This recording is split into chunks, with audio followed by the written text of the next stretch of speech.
And don't tread on me either. All right, one more time, a little louder. Hey, and don't tread on me either. People have given up hope in this country. What do you think we can do to give them some hope back? It's time to start kicking ass and taking names. Don't tread on me. One more time. Don't tread on me. All right, scream it. Don't tread on me. Wake up, America. It's time to fight for liberty. Don't tread on me is the line.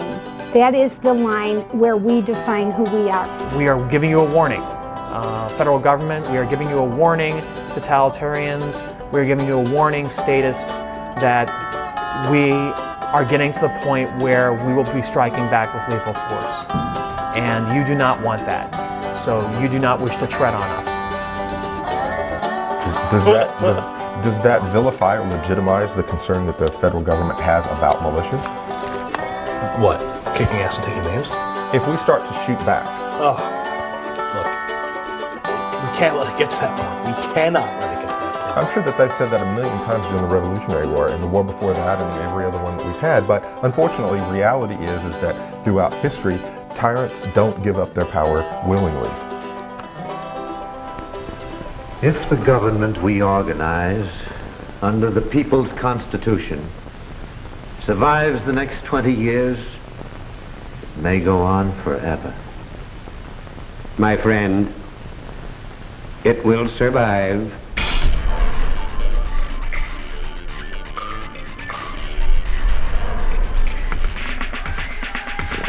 What are our obligations of citizenship?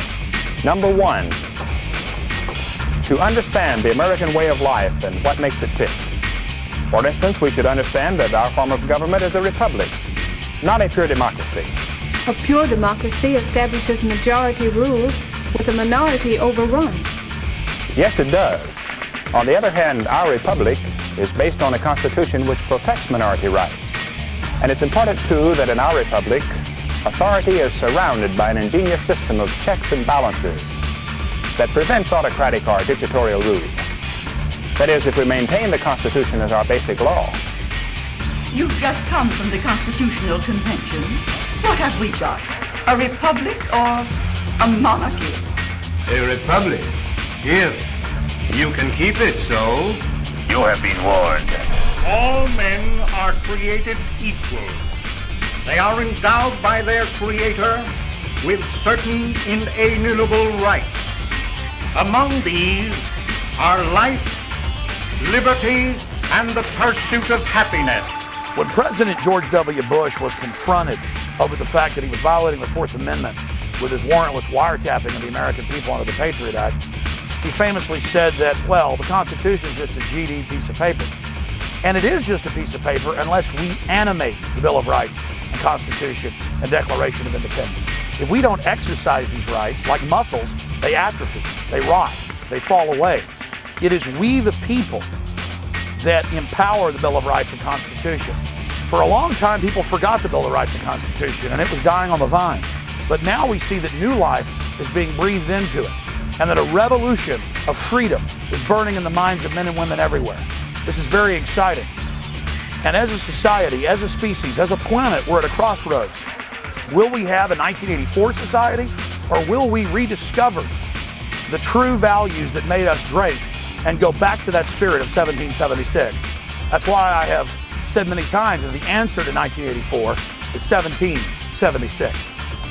The human sovereign, if you will, we the people. And that's what the Constitution tells us. We the people do ordain and establish this. The public officials didn't do that. The judges didn't do that. We the people did it. Well, that's a statement that we the people have the authority to do it. We are the ultimate lawgivers because the ultimate law, at least the ultimate human law in our system, is the Constitution, and we the people created it.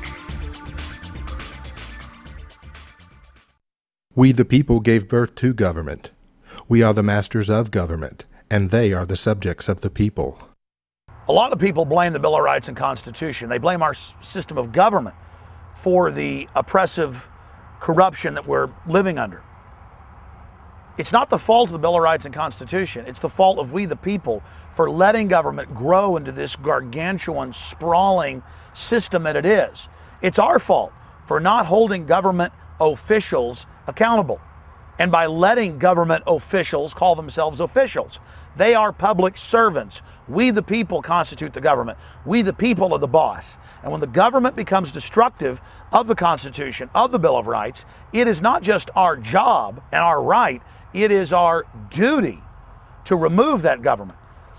And most of these problematic pieces of legislation and laws that get enacted are done without the people's knowledge. Some of it's even done without legislators' knowledge. And so they don't go to the people and say, hey, what do you think about having to carry an ID card around and show that card before you can travel and do all kinds of things. The idea of constitutionality becomes kind of fuzzy when you talk at the state level because the states were intended to be autonomous. So therefore, whatever they put in their state constitution is whatever their state constitution is. For example, in Illinois, their Second Amendment, most Second Amendments just say the right to keep and bear arms shall not be infringed. The Illinois state Constitution says subject to police powers, these rights shall not be infringed. So in Illinois, anti-gun laws are constitutional. In Missouri, they're not.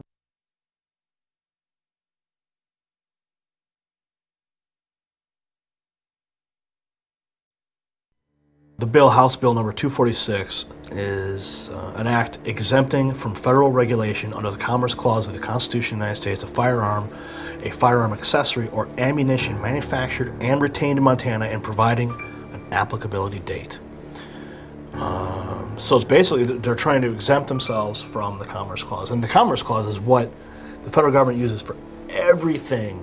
If a state gets out of line, yeah, this is what they use to pull them back in. Anything. In Missouri, it just says if the firearms and ammunition are made here, what's made here and stays here is not subject to the national government's Commerce Clause. They've used this Commerce Clause to interfere with everything they choose. And it's time for us to say, no, if we make it here, it has to be stamped on the gun, made in Missouri. We're very proud of that, and that says, get your hands off. Tonight, states are stepping up to protect their residents' Second Amendment rights from what they see as the long arm of Washington. Under a new state law starting next month, any gun made in Montana, sold to a Montana resident, and remaining in that state will be exempt from federal control. Congress does have the power to regulate interstate commerce, but I think that was the specific intent. That is to say, the Congress has the power to regulate the way trade occurs between the states, and also to regulate the way trade occurs outside of states in commerce with other nations. But this Interstate Commerce Clause has been interpreted so broadly as to literally affect every aspect and phase of American life. That is the loophole that has been used to so dramatically broaden the application of federal power far beyond the intent of the framers of the Constitution. But when the federal government comes in and says, we want to be your daddy, we want to tell you how to live your life, that's where we draw the line and say, whoa, not in Montana. And the feeling among many there is that the thing to fear the most is not a person with a gun, but a government that would take that gun away. Well, the meaning of the Second Amendment is found in its actual words: a well-regulated militia being necessary to the security of a free state, the right of the people to keep and bear arms should not be infringed. Now, you notice that structure. If we ask what's the most important point in the Second Amendment, well, it's the object, and the object is the security of a free state. Right? And the first thing that the amendment tells us is that something called a well-regulated militia is necessary to that purpose. And the second thing it tells us is that something called the right of the people to keep and bear arms shall not be infringed. Why? Because it's connected in some way to a well-regulated militia, which is connected directly, as the amendment tells us, to the security of a free state. Well, the Second Amendment was written just to make sure we wouldn't have bad people come in and try and rob us of our rights. The bottom line is that's the only last hope there is if people are trying to do harm to our nation.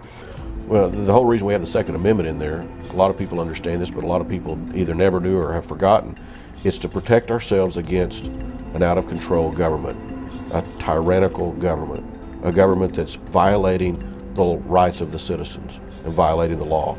And we have that today. We have a federal government that violates the law.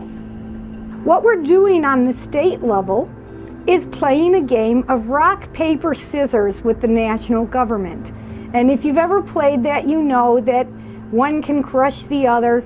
We're trying to say we have the right, under not only the 10th Amendment, but also the 9th Amendment, to shoo them away and define this is within the realm of the state, not national government. Now they're going to whip out this Commerce Clause in Article 6 of the Constitution and say we have a right to regulate anything we feel like because it now does cross state lines. And we're ready to push back. We're going to push back, and the whole, not only the whole country, but the whole world is going to get a colossal civics lesson.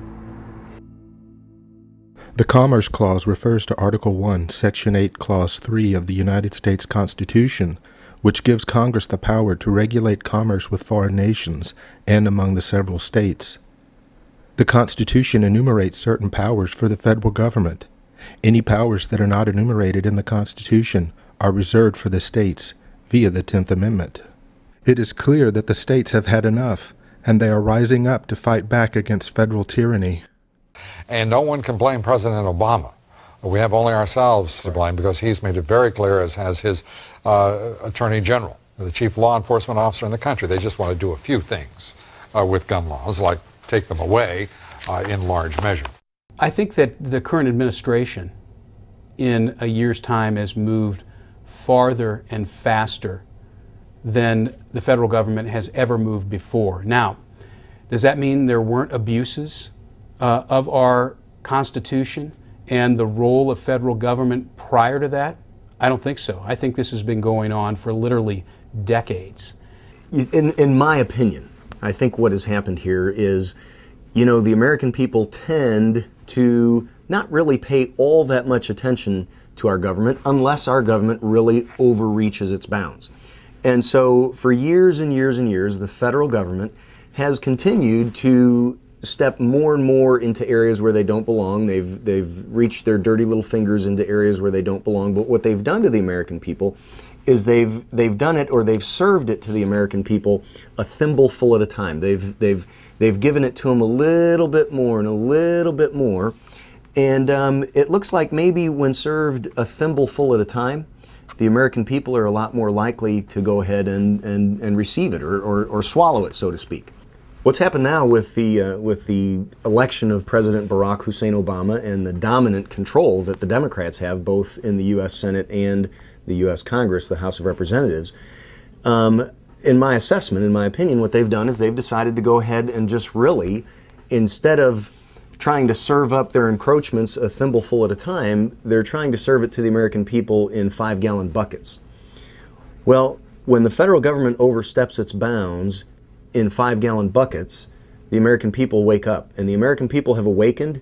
The Patriot Uprising, what some people might call the Tea Party movement, whatever you want to call it, I call it Patriot Uprising. When the Patriot Uprising occurred, it really occurred and gained steam because the American people got fed up. They got sick and tired of a federal government that constantly overreaches its bounds. The federal government tells each and every one of us how many gallons of water we can have in our toilet.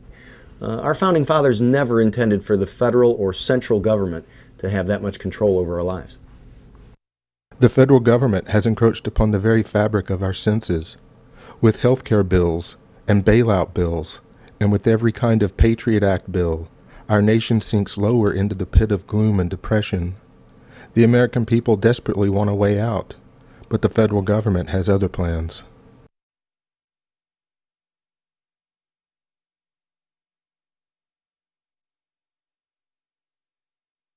Paul, we've all learned our lesson. From now on, we'll know better than to try to fight this sort of thing ourselves. We'll go for a sheriff. You mean from now on, the Cartwrights don't fight their own battles anymore? Is that what you're saying? From now on, whenever we get into any kind of trouble, we have to go begging for help? Not begging, it ain't begging. Well, then what is it if it isn't begging? It's asking. It's asking like other folks do when their rights are violated, Paul. It's asking folks whose sworn duty it is to uphold the law to come and help us. Paul, ain't that what you always tried to teach us? In the last 20 years, we've seen an acceleration away from our Constitution and Bill of Rights and towards absolute despotism. The John Warner Defense Authorization Act, the Patriot Acts, the warrantless wiretapping, the renditions, the secret arrest, all of this is not only anti-American and completely illegal, it is textbook tyranny. It is anathema to our system of government. The Republican and Democratic parties and the treasonous, traitorous Congress have borrowed from all of the oppressive systems across the world and amalgamated them into the current system. And they paint everything they do in this patriotic glow, and it's for America and it's for the children. No, it's for the private Federal Reserve System that's hijacked this country and that has committed all these crimes. It's for them to protect themselves from the people that they have reduced to absolute slavery. What everybody needs to know in this country is the issue of state sovereignty. Sovereignty, or if you're a sovereign, you have no other power above you. The states are sovereign. The key issue there is, who do you think formed the federal government? It was the 13 original states. Does anybody really think that the states formed a central government that was all powerful, that could turn around and tell the states what to do? This is exactly what the Founding Fathers started the Revolutionary War to prevent. They did not want another king, as it were, to tell them what to do all the time. We fought a war against King George III tyranny. They didn't want to bestow or award the new central government with omnipotence. Quite the contrary. The Bill of Rights was designed specifically to keep the federal government in check, to keep them limited in what they could do. And the 10th Amendment basically tells the federal government, if you want to get creative, if you want to go outside your constitutional boundaries, absolutely not. If you think we forgot something, you can't do that either.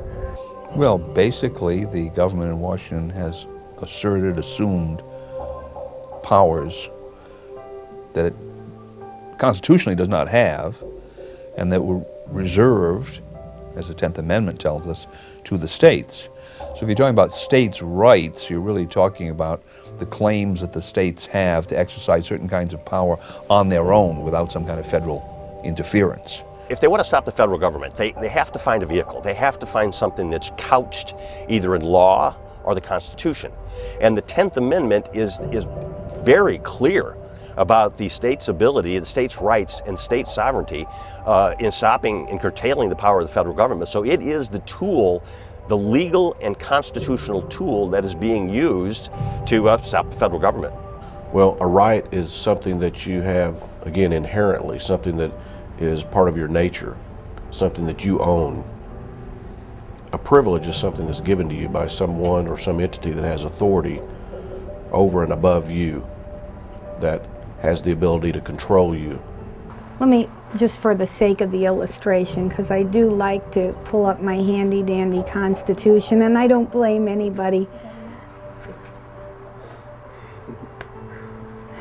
The enumeration in the Constitution of certain rights shall not be construed to deny or disparage others retained by the people.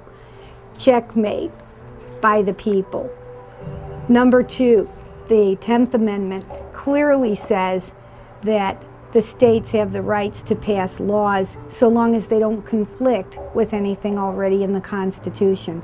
There's not one word in the Constitution that says Congress can do health care. Rights and privileges are opposites. And assuming that that is true and that there aren't other options, either you need permission or you don't, then a number of other things are also true. One of the corollaries is that all of your rights derive from property. I pointed out that if I walk out of my house onto my land, I can walk back and forth on my land without asking for permission. Walking on my land is a right. Walking on my neighbor's land, on the other hand, is a privilege. And before I walk on my neighbor's land, I'm required to get permission. It's a privilege that can be revoked at a later time. We've got Dr. Edwin Vieira on the list. He's a constitutional scholar. He's argued cases before the Supreme Court. He's Harvard educated. He's written several books, including Constitutional Homeland Security. He is the definitive expert on the constitutional militia. The Constitution provides that the laws shall be made by the legislative branch, carried out by the executive branch, and interpreted by a third branch of the government, the judicial branch, to make certain no law violates the Constitution. Well, the federal structure is based on division of authority and division of responsibility. The government in Washington, D.C., let me call that the general government, because the federal government includes everything. The federal government is the government in Washington, D.C., the government of the states, the localities, and ultimately the people themselves. The general government is designed to deal with problems involving all of the states. International relations, war and peace, regulation of commerce among the several states, uniform bankruptcy legislation, coining of money so that we'll have a uniform system of money. Right? Uniformity that applies across the board. Well, what has happened is that the people in Washington, D.C. discovered that money would be a good way to gain power. And through their taxing system and their banking system, they have been able to concentrate control over money in Washington. And then they turn around to the states and say, oh, we have this program that we'd like you to participate in, and if you do, we'll fund it. And it's a wonderful control mechanism because it's based upon what? The ultimate vice, I suppose, avarice. Right? We're going to pay you to sell out your own citizens, and the state representatives have said fine, and in many instances, people who are receiving these benefits from Washington have said fine too, not realizing that those benefits are what's the picture that comes to my mind? The master puts down the food in front of the dog, and the dog is happy to get the food even though the dog has the choke collar around his neck.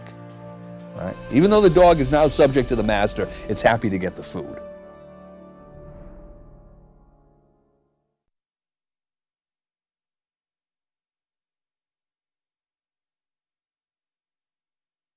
This bill has special deals for special folks. The Louisiana Purchase, special deal for Florida, special deal for 2 states in New England, and a special deal for Connecticut.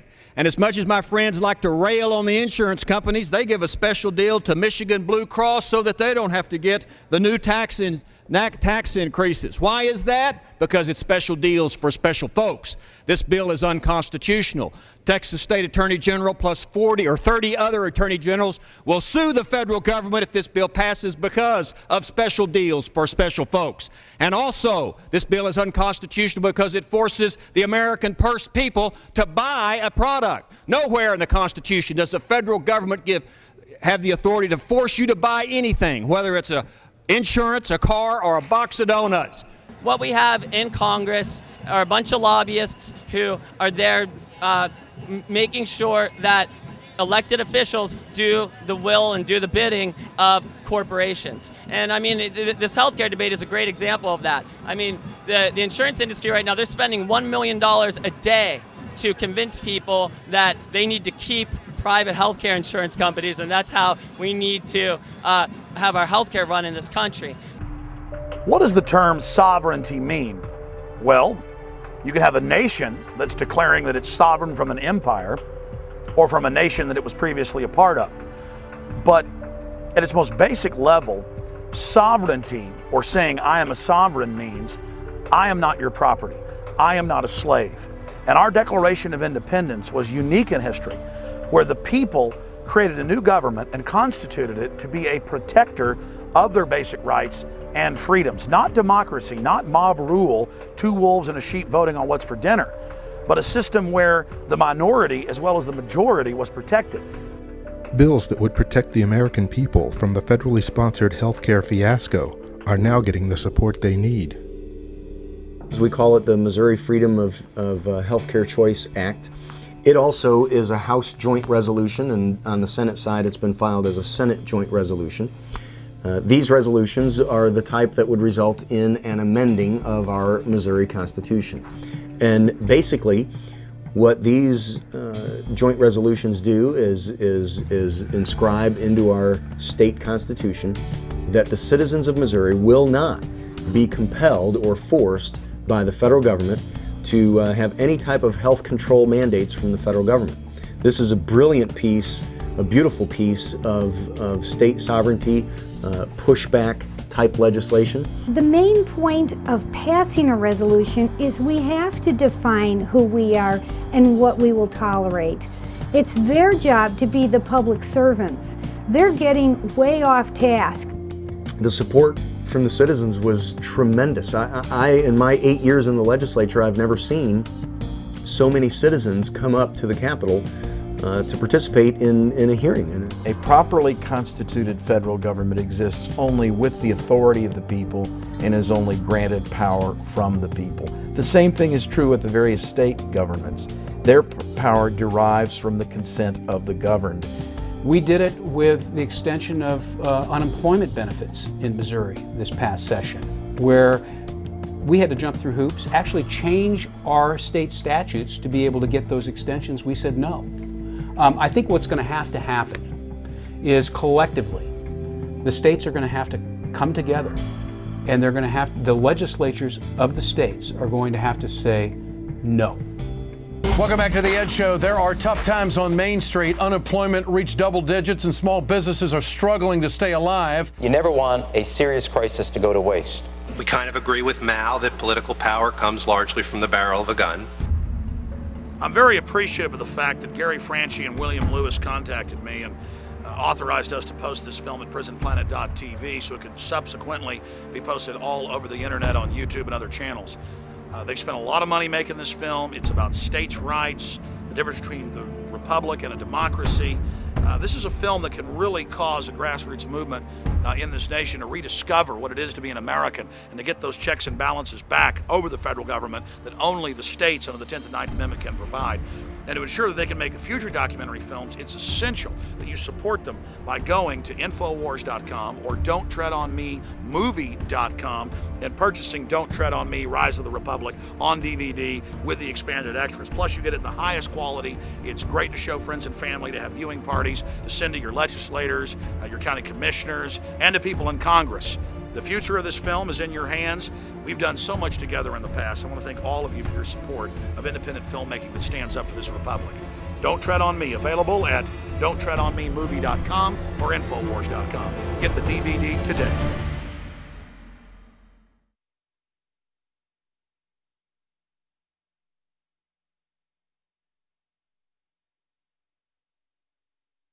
So they think they own our land, they think they own our water, they think they own our children, our education, our money. They completely control all the money supply, think that we have to pay for all their disorderly conduct and their corruption. And the truth of the matter is that none of these things are under federal control. Legislation that puts teeth into the 10th Amendment resolution in the state of Oklahoma is known as the Federal Tax Escrow Account. The federal tax escrow account really has two parts to it.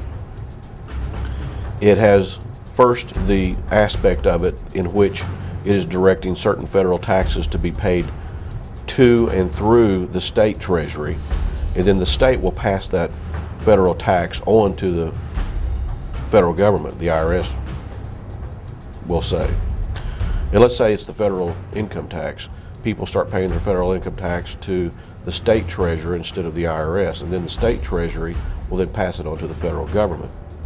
So one of the proposals, and one of the proposals that we have here in Oklahoma and some other states have, is to try to get control over that ability that they have to print money, give it out, and then take it back or hold it back. So putting teeth in the 10th Amendment and in the Constitution, one of those solutions is to require those federal funds in the form of taxes, some of them or all of them, to be paid through the state into the state treasury, and then the state treasury will pass it on to the federal government, unless from time to time we determine that the federal government has committed unconstitutional acts, either directly through the use of that federal tax or in other ways, and then we can hold that money back as a protection for the citizen, and the state. Well, the theory is to challenge the Commerce Clause power of Congress with the 10th Amendment spin. What the bill says, is now the law in Montana, is that any firearms, ammunition, and firearms accessories made and retained in Montana are simply not subject to any federal jurisdiction under the power of Congress to regulate commerce among the states. In addition to the federal tax escrow account, bills are popping up that put a freeze on federal taxes and pay them to the IRS based upon federal compliance to state resolutions and state legislation. These are peaceful and viable solutions to federal abuses. The bill that I'm working on right now, and I've actually got a meeting with a member of the House Judiciary Committee next week, planned to actually look at this legislation and try to make it consistent with Kansas statute, will take federal tax receipts that are gathered on individuals in the state of Kansas and on corporations that do business in the state of Kansas, would, instead of sending those directly to the IRS, would instead send them to the Kansas Department of Revenue. What they would look at is the proportion of federal spending that satisfies enumerated powers and what percentage does not. Whatever percentage does not satisfy enumerated powers, the state of Kansas will utilize to satisfy unfunded mandates on the part of the federal government. Whatever's left over goes back to the people of Kansas. We have the ability to tell the federal government to get out, so it's just a lot easier once you inform your state as to what the 10th Amendment is, 9th and 10th Amendment is, and how they can say no to the federal government. Once you talk to your representatives about that, once they get educated, then they start to go, okay, there is a solution to this problem. We can do this all by ourselves as an individual state. HJR 88 literally enumerates many of the infractions that have been made by the federal government and basically says that from the time of its enacting, from the time that our Missouri state constitution would be amended as a result of the passage and then voter approval of House Joint Resolution 88, that the state of Missouri would never again be compelled to adhere to or even recognize any law that comes from the federal government that is not constitutional. It is a message that I hope that the General Assembly in Missouri sends to its federal delegation in Washington, D.C., saying as the elected representatives at the state level, the people that are your constituents also, that you understand, we are sending a message for you to cease and desist. You also have a direct infringement into state sovereignty when you start talking about our monetary policy. It was left to the Congress to be able to coin money, and they delegated that responsibility out to a group of private bankers. And we see that in Article 1, Section 10, that the states are required to only accept gold and silver as legal tender. Well, when you've delegated the authority out to print money by a federal entity, well, actually it's not even a federal entity, a private entity doing so under the auspices of a federal entity, what you've done is you've basically made criminal organizations out of the states because they can't conduct their transactions in the gold and silver that they're required to under Article 1, Section 10. In addition to state resolutions that put a freeze on federal taxes, comes an electronic gold system that would increase the gold tax base. Well, the money bill I originally drafted was for New Hampshire, and it was based on the use of electronic gold currency, mainly because that's the cutting edge technology now. But you could, at the present time, make it gold and silver because they've expanded that technology. But what essentially did was to have the state adopt as an alternative currency this electronic gold system. And in that particular case, it was to a relatively small percentage of the state's budget, because we tied it to the tobacco tax, make it simple, and not scare people too much. We're not going to jump into the lake with both feet.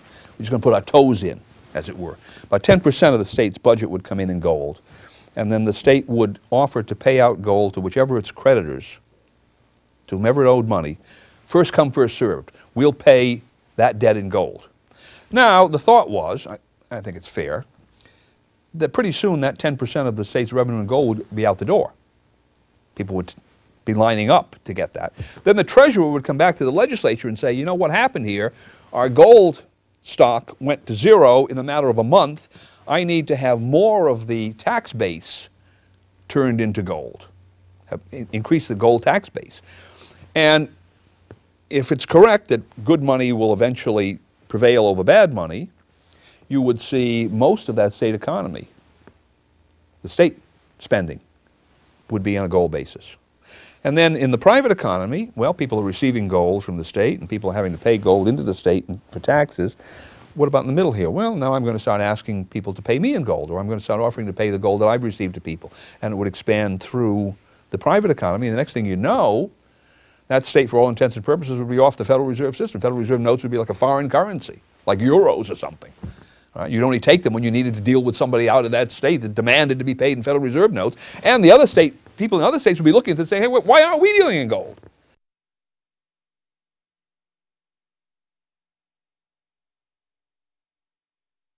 The federal government, the American government, is weak because it doesn't have a big army, a big navy, high taxes like a European power. And Jefferson said, no, this is exactly our strength. Americans love their government because it doesn't do anything to them. Right. But over time, as the judge was saying earlier, we've come to have this opposite model where now it seems that the government is able to decide how much you get paid, who your doctor's going to be, whether you can buy a gun, what you can, anything it wants to. Well, if the states had as little power back then as they have today, nobody would have agreed with the Constitution. It seems like it's crept in slowly with people who started with a pure and noble desire to have a centralized government. And they've been encroaching on the rights of the states year by year, bit by bit, law by law, and nobody in the states woke up enough to say, that's too much. So what we're doing in Missouri is we're drawing the line in the sand, and we're saying, this is our territory, that is your territory. The Constitution says that this is our right. And unless we take back what was already given to us, we're not going to get any respect from them. More than 35 states have already declared sovereignty or in the process of declaring sovereignty against the federal government. And that doesn't mean that they've seceded, as the national corporate media spins it. They're simply stating, look, federal government, you're not supposed to be involved in local education. You're not supposed to be involved in local environmental rules. You're not supposed to be involved running and controlling our local police departments. Jefferson makes a point that he actually took from Locke. He says, prudence indeed will dictate that governments long established should not be changed for light and transient causes. And accordingly, all experience has shown that mankind are more disposed to suffer, while evils are sufferable, than to right themselves by abolishing the forms to which they are accustomed. But when a long train of abuses and usurpations, pursuing invariably the same object, evinces a design to reduce them under absolute despotism, it is their right, it is their duty to throw off such government and to provide new guards for their future security. So there's the key to it, that people can put up with a lot, and probably they should put up with a lot of friction in the system, simply because the alternative of overthrowing a government with everything that that entails is potentially so horrendous that we don't want to get involved in that. But when it reaches the stage that you can look at what's going on and say, well, this is just a series of usurpations, abuses, which are leading inexorably to this result, then it is not simply one's right, it is your duty to take this kind of action. The American people have read the Bill of Rights, they've read the Constitution, they've read their state Bill of Rights and Constitutions, and they figured out everything the federal government is doing is illegal and out of control and wrong. And so we're in the right. Not just in the right, it's our duty to stand up and say no and declare states' rights under the 9th and 10th Amendment that is enshrined in the Bill of Rights and in the Constitution. The Declaration of Independence talks about the proper role of government. And right after it talks about the unalienable rights that we were blessed with life, liberty, and the pursuit of happiness, it states what government is for. To secure these rights, governments are instituted among men. And that's the bottom line. We are here to protect life, liberty, and the pursuit of happiness. If your federal government isn't doing that, then the people, as the Declaration of Independence says, the people have the right and the duty to throw off such government and establish new guards for the future of our security and happiness. It is altogether fitting this be done. If you don't know what the Constitution says, there's no way you can uphold it. It's the Cracker Barrel philosophers in Crabtree Corners, and it's the tycoons in Wall Street. It's all races, creeds, and religions. It's freedom to work at the job you like. Freedom of speech and to peaceably assemble. Freedom to own property. Security from unlawful search or seizure. Where's your warrant, Flatfoot? The right to a speedy and public trial. Protection against cruel punishments and excessive fines. The right to vote. And to worship God in your own way. It is these freedoms that have made America strong. Okay, so we got our freedom. But management's lousing up everything. Labor is at fault. It's ruining the country. My constituents, as your elected representative, I can assure you Labor's right, management's right. I'm strictly neutral. Labor, management, politicians, phooey. They can't tell corn from oats. Work! Hurry, step right up, folks. Here's the answer to your problems. Dr. Utopia's sensational new discovery, ism. George Washington said that government is not reason. Government is not eloquence. It is force. And like fire, is a dangerous servant and a fearful master. Thomas Jefferson stated very succinctly, he said that the natural governing state of man is not total freedom. It is not liberty as enshrined in the Constitution. If you look at the history of civilizations across the ages, the vast majority, I'd say 90% of civilizations have been governed by an autocratic entity, an emperor, a king. Doesn't matter where it is written or even if it is written. You know, you need to understand the difference between rights and privileges. A right is inherent. I can sit here and I can think anything I want. You can make a law that makes it illegal, you know, to think about circles. And I can sit here and just think round, round, round, and I can just continue to break the law, and there's no way that anybody can know if I'm breaking the law, and there's no way that anybody can prevent me even if they know that I'm breaking the law. If you don't know what the Constitution says, there's no way that you can uphold it. And what we have today are people in very high power places of power that are laughing at people who bring up the Constitution. I don't worry about the Constitution on this, to be honest.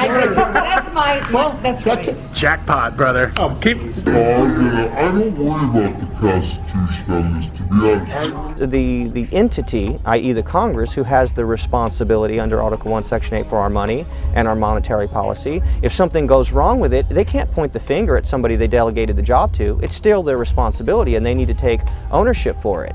And we saw in the in the healthcare debate, we saw the legislators coming home and being held very directly politically accountable for their positions on healthcare, and that is the type of thing that these guys are trying to avoid. Healthcare, the Department of Education, usurping the National Guard and the state militias for federal bidding, passing laws governing interstate commerce that have nothing to do with interstate commerce. Having a standing army is unconstitutional, if you read it correctly. The Constitution provides for a navy, and that's it. The founders understood that the way we won the Revolutionary War was not through a large standing army, but the militias, and they understood that was the proper way to defend a republic, was through militias. The only thing you need a standing army for is offensive military action. And so suddenly when the American people realized that the Congress, both the House of Representatives and the U.S. Senate, had become entirely unresponsive to the people, I think that made the people mad. I think people finally realized, hey, this is our government, this is our nation, and we're going to take it back. And I think that's what gave birth to the Patriot Uprising and Tea Party movement. If we were to look at a list of violations of the Constitution, the federal government You could look at the Department of Education. You could look at the Department of Energy. You could look at recently the bailouts that have been passed. The federal government does not have the right to just print up money and bail out companies, no matter who they are, whether it's financial service companies or automakers or anyone else, and obligate the taxpayer.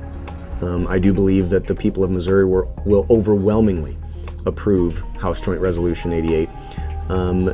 If and when that happens, I'm sure that the federal government, the overreaching hand of the federal government, is going to sweep in and try to tell us that we've done something that we're not allowed to do. The bottom line is, sooner or later, there's going to have to be a showdown. In the building behind me, we have a Health Care Act introduced by Senator Jane Cunningham and Representative Tim Jones, that it's a constitutional amendment for the state of Missouri, and if it is passed, and we firmly believe that it will be passed, it will throw up a wall to the federal government and essentially give the people of Missouri a choice of participating in the federal law if it's passed or not. That's precisely one of the reasons that I've crafted Senate Bill 587 to permit the people, if they choose, to establish a commission wherein the state can review federal actions and seek a redress of grievances in federal court where the state finds that there is a federal infringement. In appropriations last week, I asked Revenue, what does the federal government give the state of Missouri as far as percentage for us collecting the federal gas tax? And they said, nothing, Senator. And I said, so we collect that and we send them a check. Do they pay for the stamp, on the envelope for the check that we sent them? No. So when people speak of the word revolution, it does not always necessarily mean a violent overthrow of a government. No, but unfortunately, throughout history, we've seen that happen over and over again. That seems to be the overwhelming consensus, but a revolution can take place between the ears, as a friend of mine once said. I think that's why the Department of Homeland Security is so concerned with militia members, demonizing militia members. They know that these people are educated on these topics. I think that the Bill of Rights and the Constitution is only a list of things that the government can do. It is not a list of what the people can do. And that's very clear from what the founders, the framers of the Constitution intended.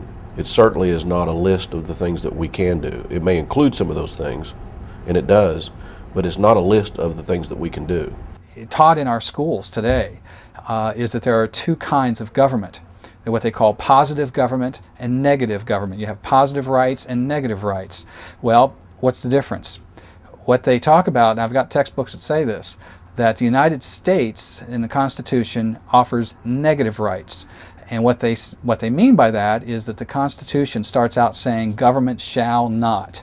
And what it means is that in this country, government is supposed to be under control of the people. It's supposed to be limited, and we have very definite ideas that our rights we're born with, and government does not grant those rights. On the other hand, almost every single other country in the world, particularly the quote-unquote democracies, a lot of the democracies that came out of after the Soviet Union fell and so forth, all of their constitutions are what are called positive rights. It says the government shall.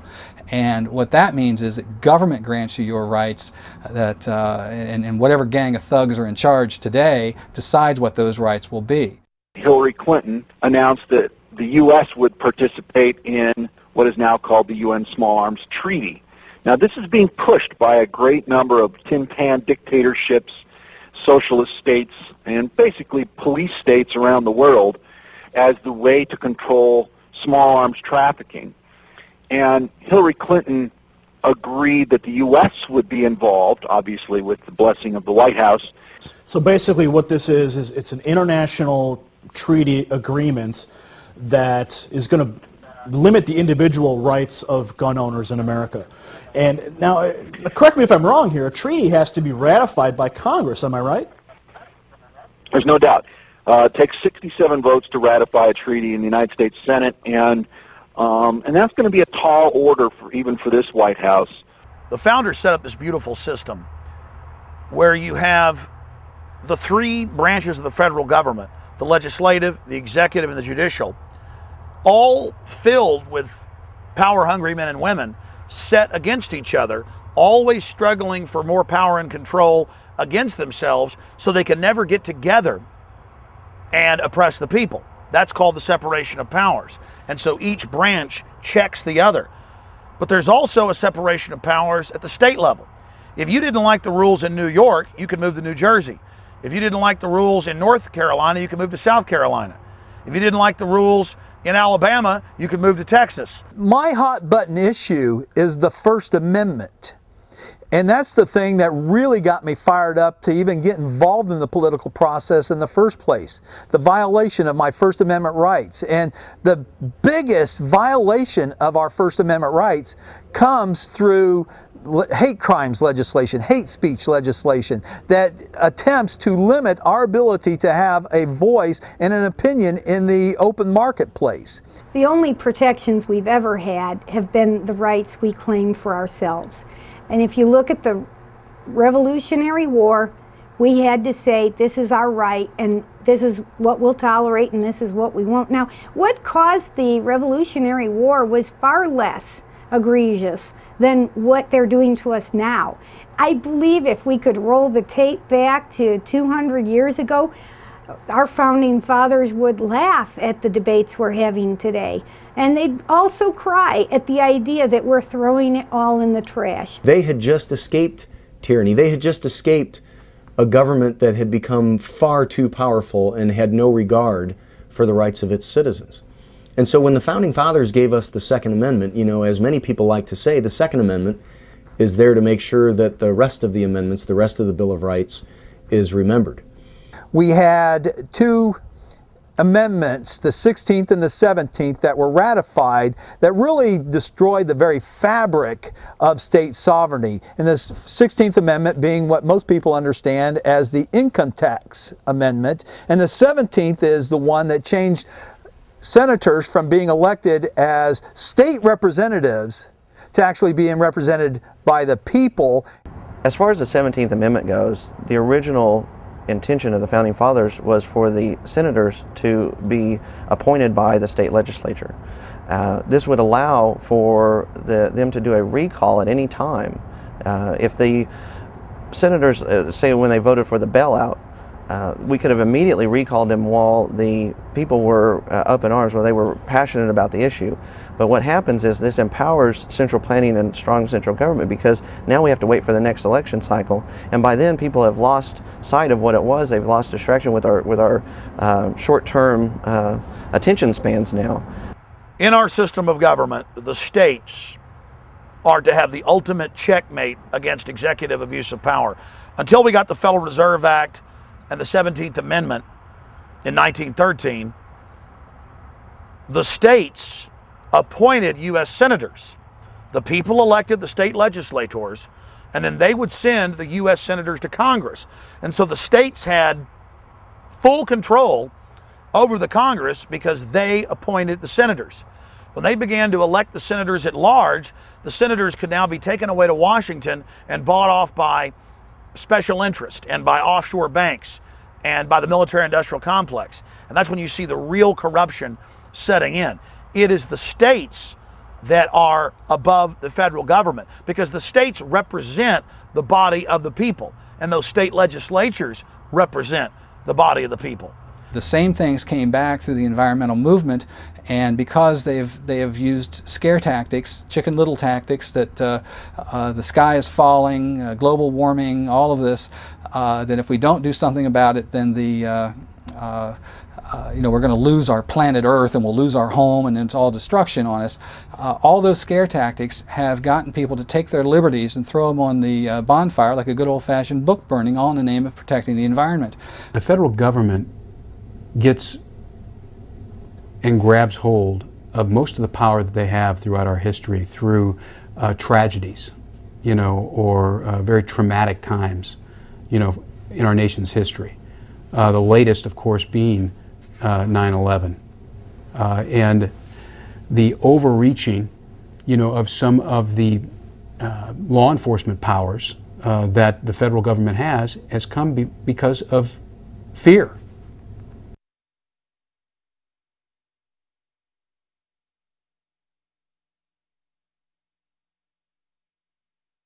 He was fired at, burned with cigarette butts, pierced with a nail in his right foot, and severely beaten with an electric baton.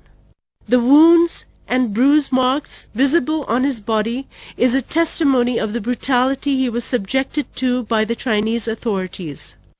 In Russia, they don't allow protest except for free speech zones.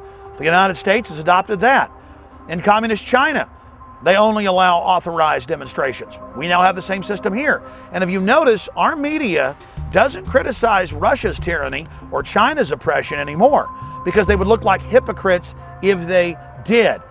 In the past, our government would criticize the North Vietnamese or the North Koreans or Fidel Castro for torturing people. Now, you don't hear them criticizing authoritarians and despots around the world, because our government is doing everything that dictators do, as if they're going down a checklist of every horrible thing that corrupt regimes do, and trying to even go further than tyrants have in the past. George Bush was correct when he indicated that the Constitution is only a piece of paper. And if people do not know the ideas, if they don't read the Constitution, if those ideas are not protected and enforced, then the Constitution could theoretically be a perfect piece of paper with perfect ideas, and they would be irrelevant. If you want to know how much protection the Constitution gives you, I challenge you to stand on a railroad track with a train coming and hold up a copy of the Constitution as your protection. And you will discover in very short order that the Constitution will afford you essentially no protection whatsoever. No, absolutely not. I will never take a mandatory vaccination. Ever, ever, ever. Well, I might not know exactly what I'd do until that time comes, but I can tell you this, I wouldn't be taking the vaccine, and there might be shooting that day. That's why there's 200 million guns in the United States. I mean, I've got, you know, we are the ones, I truly believe we are the ones as individuals who can make the best determinations for what's best for our families. No third party, no interest that has any other interest but your interest is going to be able to make those decisions on your behalf. And if you cede those decisions onto somebody else, then you are risking extermination ultimately. And so if that's the case, then I'm going to do what I need to do to protect my family. Well, we don't know that. That's another big question and problem with the bigger question that we're discussing here, and that is the increased level of control by the federal government to dictate to citizens everything. It's incrementally that we go down the path. But when that time comes, the big question is, what's the state going to do? And so I finally decided and realized we needed a process in our state, and I think every state needs this, to be able to address that. So I've introduced another bill that will address that problem of how do legislators, how do the people quickly, efficiently react to unconstitutional acts that the federal government takes. We talked about putting teeth in the Constitution by funneling the federal tax dollars through the state, then the state could pass it on. We also need a mechanism in which state legislators can easily bring a question before the House or the Senate, the legislature, address that issue that's unconstitutional, they believe is unconstitutional, and then be able to address it publicly, openly, and vote it up or down. Again, I sincerely hope that our government has not gotten so corrupt that we have government agents in this country willing to come to my door armed, you know, with the intention of incarcerating me and giving me some mandatory vaccination, because I will resist with every ounce of force that I am capable of generating, which is considerable. My very first question during my presidential campaign was relative to the anthrax scare that was prevalent at the time. And the question was, Mr. Badnarik, what is your position on mandatory vaccinations? And because I was a very new candidate, I hadn't learned how to couch my answers diplomatically. As an engineer, under moments of stress, I still blurted out the truth. And my answer to the question was, you bring the syringe, I'll bring my .45, and we'll see who makes a bigger hole. Well, the Second Amendment is the right of the people to keep and bear arms, and that leaves them with the authority and the power to be the last say-so in fighting off tyrannical government. And the one thing that the Democrats and the liberals and a lot of people make a mistake about is that the first part of the Second Amendment, where it says a well-regulated militia being necessary for the security of a free state, comma, the right of the people to keep and bear arms shall not be infringed. Well, some people think that the reference to militia is talking about the Army or the National Guard. Well, there's two things wrong with that. The National Guard wasn't formed until 100 years later, and the Founding Fathers didn't even like the idea of a standing army. So they certainly weren't guaranteeing the right of soldiers to keep and bear arms. The discussion, they say, well, they never envisioned machine guns, and yet they did have weapons that were capable of firing multiple rounds at once. In fact, they were experimental, but they did exist. They knew about them. Personally, I think it's one of those balance issues that if a person can engage their target. Well, the Second Amendment says the right to keep and bear arms. It doesn't specify what type of arms, and it doesn't specify pistols, shotguns, rifles, assault rifles, whatever. It says arms. So I think what you just described there, the fact that a populace should be able to defend itself from their government, if necessary, includes the right to have any sort of weapon that the federal government or any government has. I draw my line in the sand when I know beyond a shadow of a doubt, and I can feel it and see it, taste it, that my rights are being violated. That's when I take a stand. Would you be willing to be force vaccinated? No. Then would you be willing to go to a quarantine camp? No. What do you plan to do if they come knocking on your door? Well, you know, you bring your syringe, I'll bring my 40.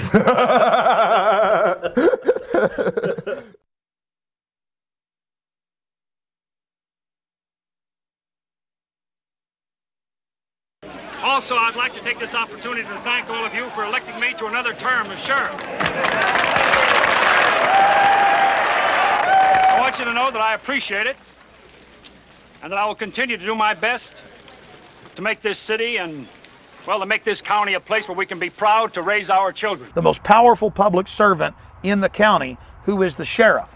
The sheriff can kick the feds out of their county. The sheriff is the most powerful individual. But instead, they've been taught that they have no power. And in many states, they're getting rid of the sheriff or turning the sheriff into a creature of the state or a creature of the city.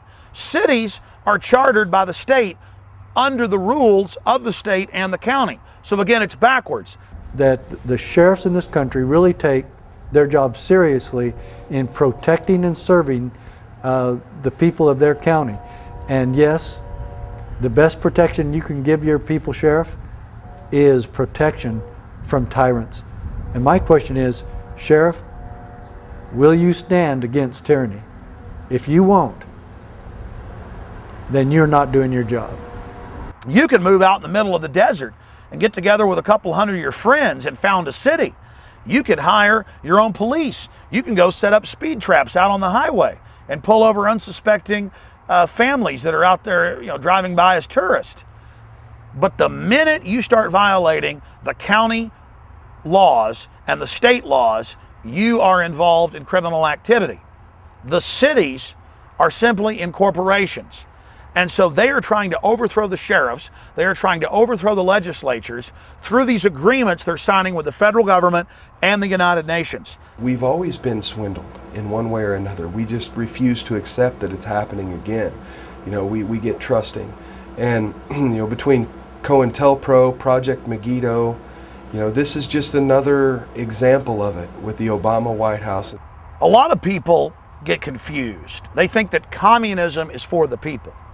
But if you study history in depth, you will learn that big central banks and powerful robber barons actually funded communism as a way to con the people back into serfdom, back into slavery. And if you look at the Communist Manifesto and compare it to the laws that the Federal Reserve has lobbied to be passed in the United States and also in Europe, it's identical. The 10 planks of the Communist Manifesto, how many have already been implemented in this country? Like, for example, a graduated income tax, like our federal income tax, and others. The Communist Manifesto was the concept of having what they call a state bank with massive capital, and that's, of course, the Federal Reserve System. It's not entirely a state bank because it's tied in very closely with the private banking system. You have really a cartel structure there. But it's a state bank in the sense that it's a product of statute. Obviously, the Federal Reserve Act was passed in 1913. Those private bankers wouldn't have that authority if it weren't for that statute. Now, the other area that the Communist Manifesto, of course, was interested in was that it's developing now is this concept of all land was going to be owned by the state. Well, we're coming into that same type of relationship. The land is not all going to be owned by the state, but it's going to be owned by these huge agribusinesses, which are interlocked with the state, these huge agricultural corporations or cartels, which are interlocked with the state in the same way, in essence, that the Federal Reserve is interlocked with the state. So they have a lock over our food supply in the same way that the money people have a lock over our money and credit supply, right? And it's the same structure. What they learned was the communist system of centralized bureaucracy doesn't work. You need to have centralized bureaucracy interrelated, interleaved, if you will, with quote-unquote private enterprise. Communism is an evil theory. It is evil at its inception because its overall purpose, its goal, is to eliminate private property and therefore eliminate your rights, including your right to life. Because if the government decides that you are taking up too much space or eating too much food or not complying with the government's demands, then you will simply be eliminated because you have no rights. This is a very sophisticated, nuanced issue. The similarities between the Civil War in the 1860s between the North and the South and what's happening today with the Declaration of State Sovereignty.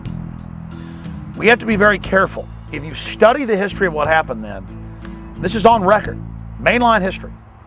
The British came in and funded the South to begin breaking away from the North, knowing that it would create a protracted war that would weaken the entire system. Whereas what we're talking about today in terms of these state rebellions, if you will, against federal usurpation is the same in essentially every state. Now, it may not be the same in the sense that the legislature of Massachusetts may not feel as threatened by national health care as the legislature of South Carolina does, but there are a heck of a lot of people in Massachusetts who feel threatened, and a heck of a lot of people in South Carolina who feel threatened.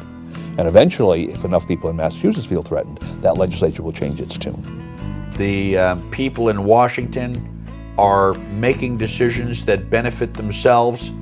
The American people are beginning to realize that, and we are undergoing a second American Revolution. We're undergoing another change in the way that people think.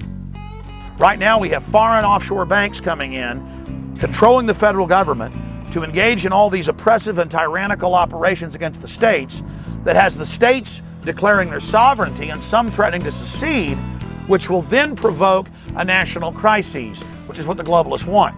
Instead, we need the states to declare their sovereignty, but not secede, and point out that the federal government itself has already seceded to international control. It's not the states that are trying to secede, it's the states that are trying to get the federal government to follow the Bill of Rights and Constitution and not be a gang of traitors and crooks, a bunch of mercenaries working at the behest of offshore corporations.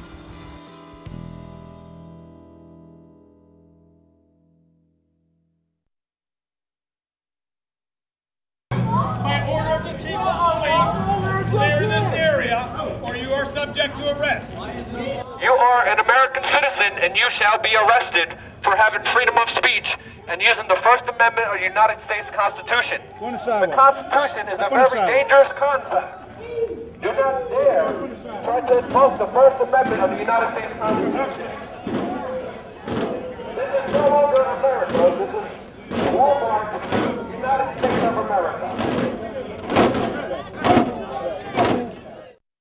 For anybody that may not know what the symbol of Don't Tread on Me looks like, basically the most common symbol, the one that would most routinely be seen, is the one where you see a coiled up rattlesnake. And that coiled up rattlesnake is ready to strike, but the symbolism there is, you know, if you don't mess with me, I'm not going to mess with you. Well, again, I think that when I think about that, don't tread on me, I think about the flag, the revolutionary flag. I think about tyranny of government that hoisted on a people from a very long distance away. Again, that idea of government being close to the people. I do this for my children. I do it for my kids. I honestly do. I don't do it for any other reason than for my kids. I would like to see them live in at least a little bit freer of a society than what we have right now. You know, not being overly reactionary. Personally, I would like to see people just band together and say, no, we're not going to do this.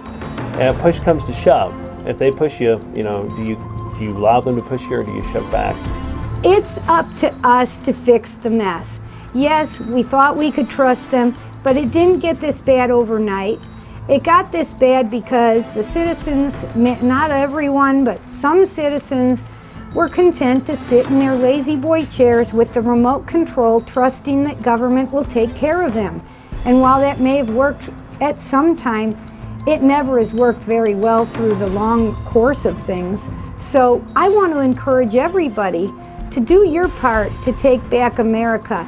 It might be as simple as just giving a civics lesson to your friends, neighbors, and relatives, but when people hear the truth, they can recognize it. And there's no reason we have to throw away the principles that made us the greatest nation on earth. We need to get organized on the local level, precincts. Organize in the precincts, organize so that you can turn out voters who believe your way is the main step in turning things around. During a presidential campaign, the 9 months before that is not the time to start trying to get enough people out to support your candidate. It's important for citizens to get involved. Become a candidate for public office or find a candidate for public office that you support and get engaged in electing people who will express a devotion to a commitment to the clear principles of the United States Constitution. I have never seen my constituents and people across Missouri so engaged, and I'm sure it's like that in all the states. The most important people that you can elect that know and understand the Constitution and their responsibility to protect you is your county sheriff and your governor. If you can get those two people on board with protecting you from tyrants, we'll win this battle and we'll keep this battle and these tea parties peaceful. If not, we're going to watch our country continue to die, and instead of throwing tea in the harbor, we're going to start throwing politicians. That is in Article 1, Section 8 in the enumerated powers of the Constitution, and if the federal government says they're going to cut off highway funding, for example, for a state, then we should be well within our rights to say that, okay, well, we're going to cut you off then of all federal tax receipts until you release those funds that we have given you to fulfill your enumerated powers.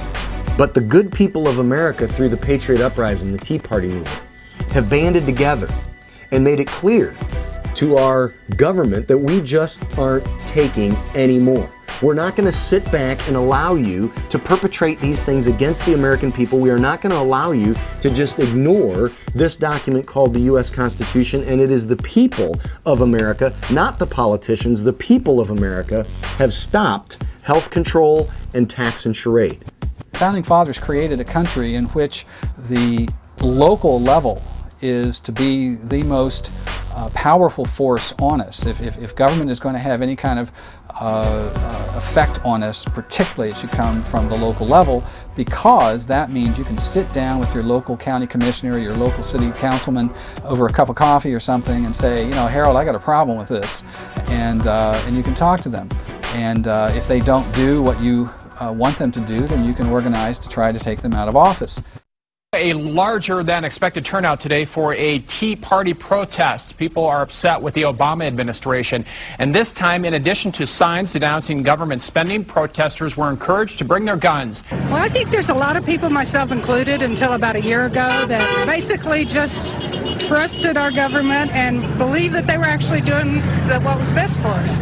The protesters say the pending health care legislation is a big reason why they're upset.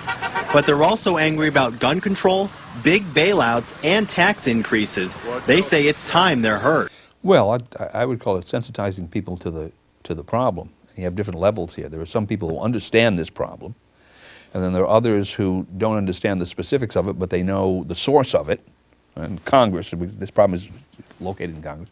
And then there's some down below who will understand not only that, but they say, well, I know a solution to it, or I know a direction for a solution. We have to work through the states or what have you. And then you have a vast mass way at the bottom who are feeling the economic and social screws being turned on them.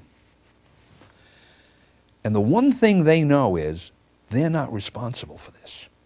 They didn't do this. Somebody else did it.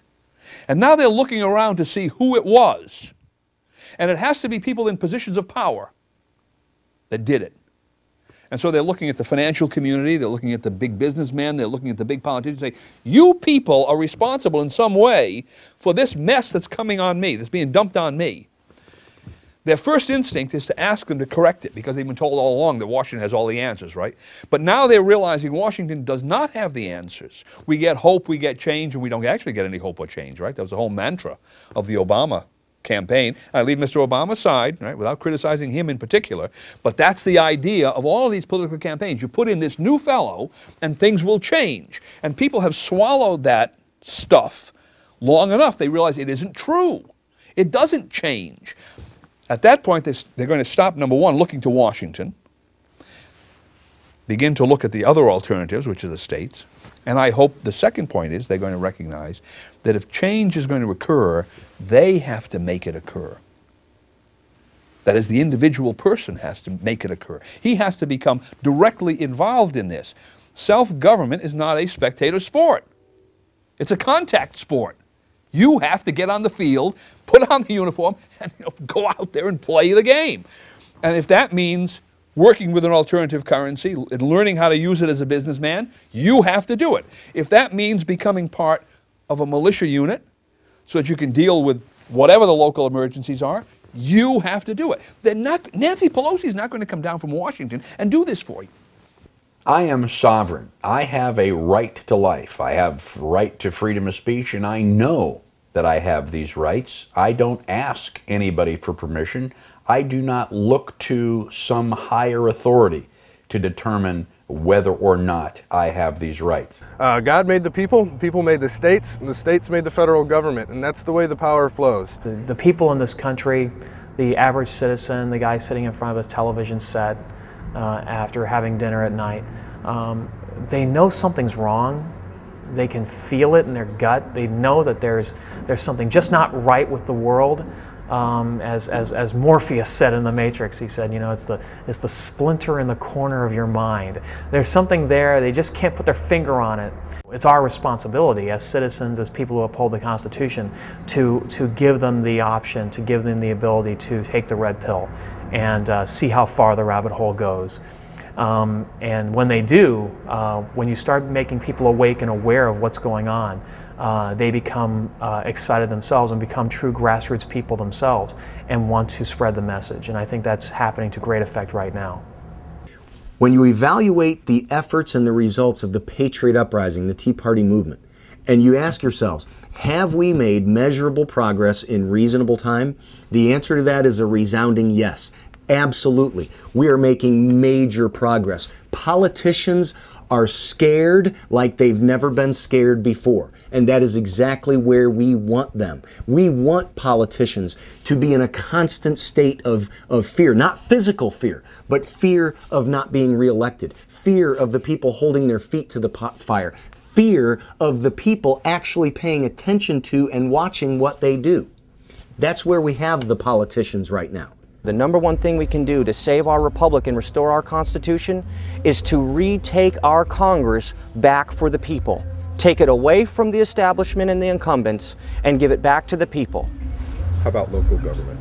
Same thing, local government. We need to be electing local candidates that have a very clear and demonstrated understanding of their state constitutions, of the federal constitution. That way we know that those people are up to our business and not their own business.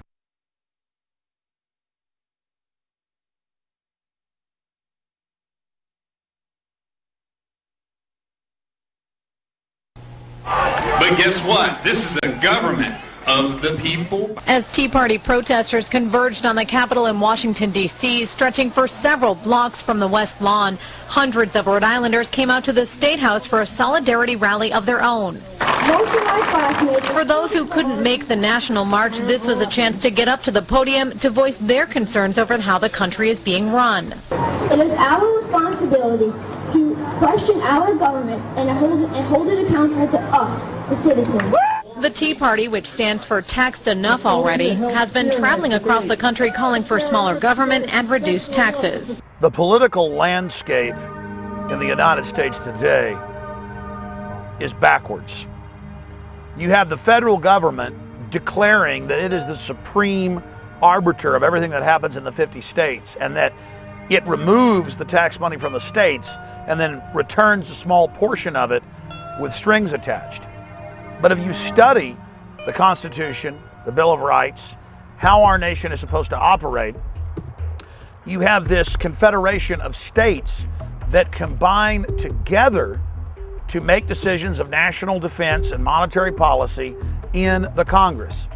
Instead, today, we have a private offshore banking cartel that seized control of the federal government and then used the federal government as a slave to carry out its unconstitutional aims upon the states. And this is clearly in the 10th and 9th Amendment, that all the powers not expressly delegated to the federal government are reserved to the states or the people. If we'll continue to support our sheriffs as they support us in defending us against tyrants from Washington, D.C., we can take our country back. It's taken courage to stand and keep your oath. Sheriffs, you took an oath to uphold and defend and obey the United States Constitution. When it matters most is now. Politicians listen to one of two things: votes and money. And obviously people who are involved in this movement that are not a vested special interest and people that are, moneyed interests don't have a lot of money to buy off politicians. So what we've got to do is we've got to organize our vote. I've been working on multiple projects to do this, but at the end of the day, what we've got to do is we've got to educate people, get them awake and aware and informed. Equating lawfulness and morality can be very dangerous. So I guess the time when you have to defend yourself from the government is when the law becomes lawless. So what we're doing in Missouri is we're drawing the line in the sand and we're saying this is our territory, that is your territory. The Constitution says that this is our right. And unless we take back what was already given to us, we're not going to get any respect from them. So be encouraged, be motivated, be engaged, and just have a part of this, because 30 years from now, somebody's going to ask you what you did during the Patriot Uprising. They're going to ask you what you did during the years of 2010, 11, and 12. And it's my prayer that you'll be able to say that you were right in the middle of it and that you had a piece of this fight. The question is, where should the American people draw their line in the sand? First of all, as a Texan, I would like to point out this is a reference to the Alamo. Colonel William Travis recognized that the outcome was hopeless, and he told the men at the Alamo that he could not, in good conscience, order them to stay and fight. And so he formally dismissed everybody and told them they were now free to leave. They no longer had any responsibility to stay and fight. But he took his saber and drew a line in the sand. And he indicated that regardless of what they did, he, William Travis, was going to stay at the Alamo and, even if necessary, single-handedly defend the fort. The line in the sand has come to be your final straw, the last outcome. Much like survival, individual survival, that is a personal issue. You know, when someone crawls through the window at 2 o'clock in the morning, you know, you can say, "Get out of my house," and they can continue walking towards you, and you can say, "Stop, I'm armed," and they can continue walking towards you. You can pull the gun out of the holster and point it at them and say, "Stop or I'll shoot." And if the person continues towards you, at some point in time, you have to decide whether or not to pull the trigger. You know, whether that is actually necessary for you to save your own life. And that decision is clearly a personal decision. Everybody has a different breaking point. Everybody has a different level of tolerance to frustration and tyranny. Instead of sitting down and saying, wait a minute, what does the Constitution tell us? Security. Where do we find that word?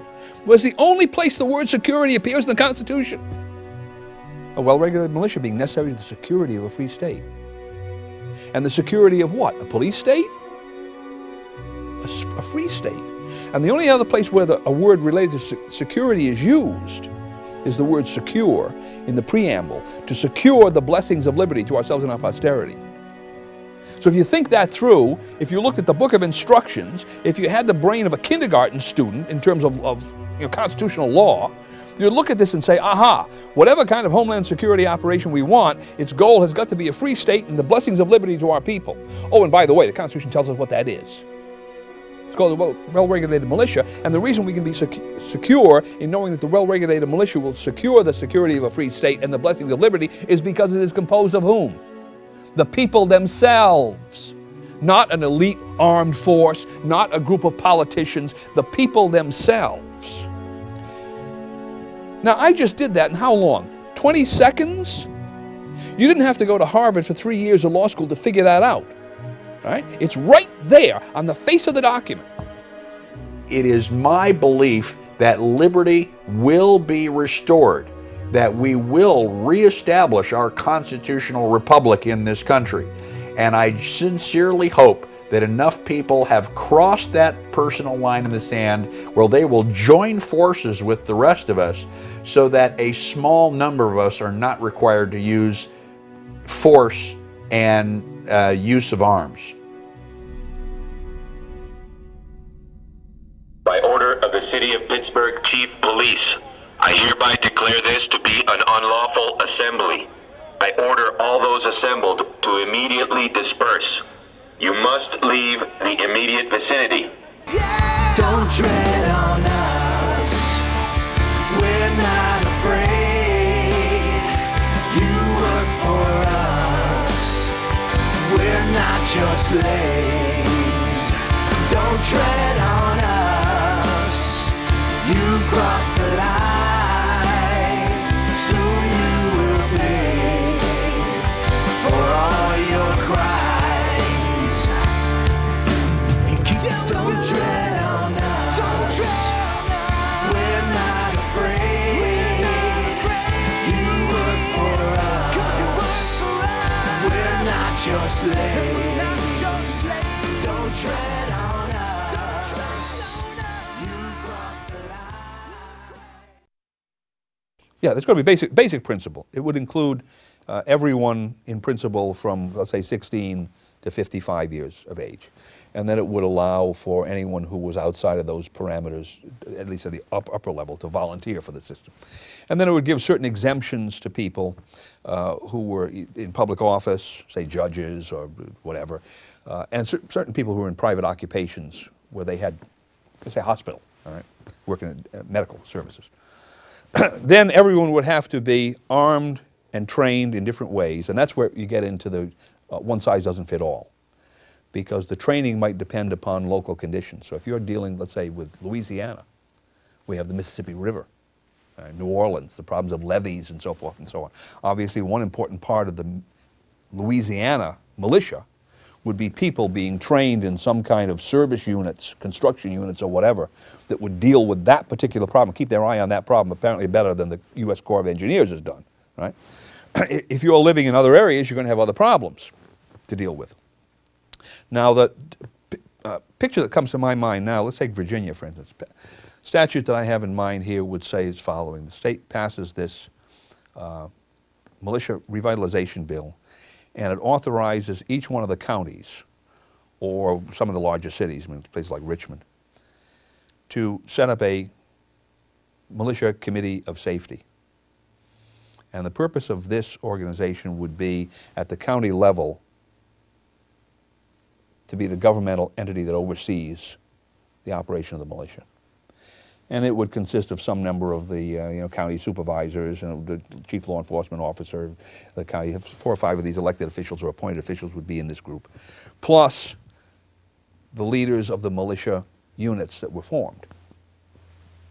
And then we'd form militia units initially on the basis of what used to be called independent companies, because we don't want to scare people right away. So we let people simply volunteer into this. And if you don't want to volunteer into it, you pay some amount of money as an exemption. Pay $50 a year as an exemption. Then you don't have to perform. Otherwise, you volunteer. And what we want you to do in your independent company is to structure yourself on one of whatever, 20 different possibilities. You could be a medical services company, you could be a police company, you could be a building, a construction company, whatever it is. And then we'll leave some blank spaces down there. If you come up with a better idea, fill it in. And then after you've organized yourselves this way, maybe you have 50 people or 60 people, whatever, you come to the County Committee of Safety. Here's our petition. We've done this. These are the people that are organized. Here's what we're going to do. Here's our training program. Here's the kind of equipment that we're going to get, we think we need. And we want you, the County Committee of Safety, to authorize this. County Committee of Safety signs on. This was actually done, not in Virginia, it was done in Rhode Island. Rhode Island was one of the examples of this happening all the time. When was it? In the colonial period, up to the constitutional period, and then thereafter as well. So through the independent company structure, we now find out the best way in each county to organize people. What kind of people do we need? How should we organize? How many do we need? How many do we need? How should they be organized? And we do this through essentially volunteers at this point, because we don't want necessarily to bring everybody, we don't need everybody right away to do this. And we don't want to alienate a lot of people who aren't ready to perform this function. And if they're willing to pay $25 to get out or $50 a year to get out, that's fine. Where does that money go?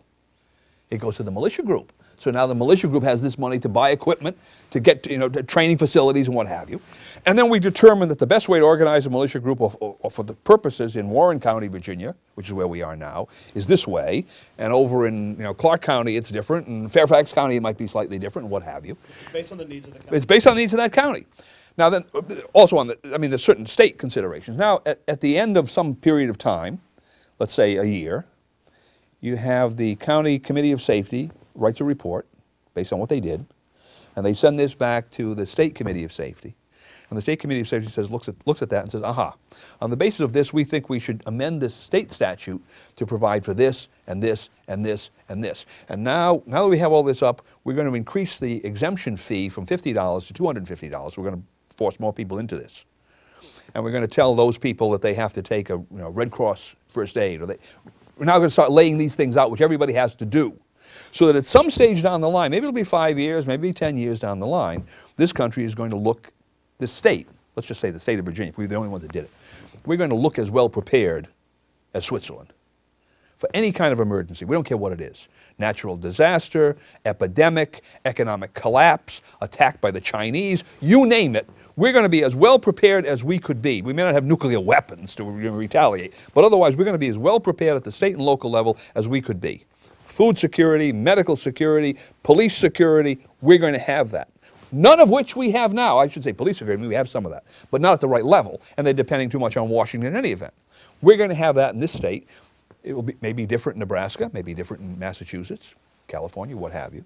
But at some stage down the road, this country is going to be completely organized for any kind of problem that would arise. And it's going to be organized from the bottom up. from the top down. RestoreTheRepublic.net and TakeBackWashington.com are two key places to join the fight, the info war against the New World Order. You've seen the film. You understand the 10th Amendment, the difference between a republic and a democracy. Now get out there and get involved in organizations of like-minded Americans that understand the left-right paradigm is a fraud. And for more news and information, to track what the globalists are up to and how people are countering them worldwide, visit Infowars.com and PrisonPlanet.com. Thank you for watching Don't Tread on Me, Rise of the Republic. This film and other documentary films that are out there are vital to getting the word out to the people of the world to understand the type of global system that's being set up. That's why the establishment is moving to censor the internet and censor alternative press and films, because we are kicking their butts together. And this film goes a long way towards realizing that dream of liberty and freedom and a republic in our time. Great job to the filmmakers and great job to all of you out there that are going to spread this film in 4 winds.